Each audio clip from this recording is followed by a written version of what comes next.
हाय दोस्तों। जिंदगी में भूख का दर्द और अकेलेपन का दुख, ये ऐसे घाव हैं जिन्हें कोई दवा नहीं भर सकती।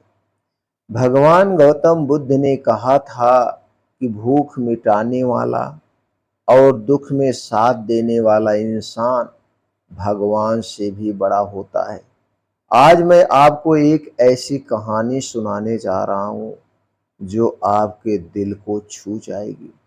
बहुत समय पहले की बात है। मगध राज्य में एक लड़का रहता था। वह बहुत ही गरीब था। उसके माता पिता का देहांत हो चुका था और वह रोज मंदिर के बाहर बैठकर भिक्षा मांगता था। गांव के लोग मंदिर में भगवान की पूजा करने आते, माला चढ़ाते, नारियल तोड़ते, घंटियां बजाते, लेकिन उस मासूम की भूख और दर्द किसी को दिखाई नहीं देती थी। एक दिन भूख से तड़पता हुआ वह लड़का मंदिर के सामने गिर पड़ा। लोग पूजा में व्यस्त रहे, कोई उसके पास नहीं आया।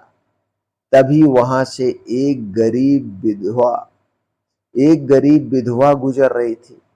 उसके पास खाने को बस सिर्फ और सिर्फ आधी रोटी थी। उसने वो आधी रोटी उस बच्चे के हाथ में रख दी और उसे खिलाकर पानी पिलाया। उस लड़के की आंखों से आंसू बह निकले, आंसू की धार बहने लगी। माँ, आप कौन हैं? उस लड़की के मुंह से निकला।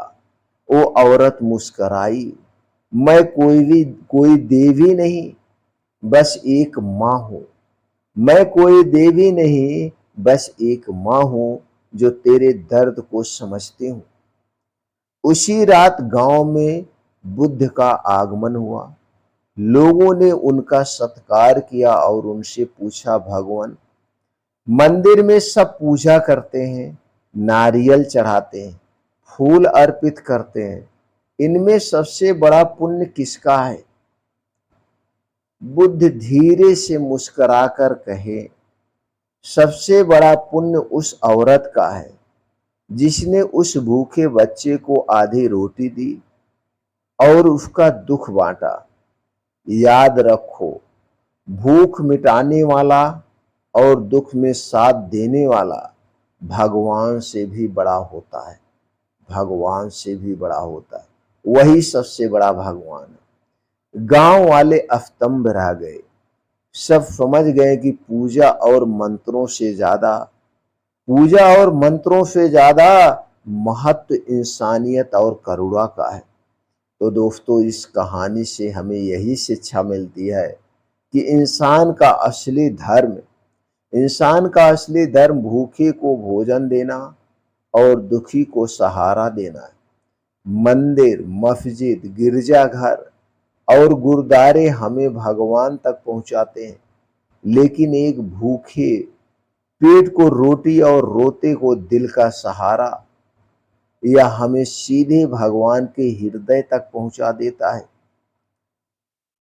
अगर दोस्तों ये कहानी आपके दिल को छू गई हो, इसे अपने दोस्तों और परिवार के साथ जरूर शेयर करें। और याद रखिए, हर दिन कम से कम एक इंसान की मदद जरूर करिए।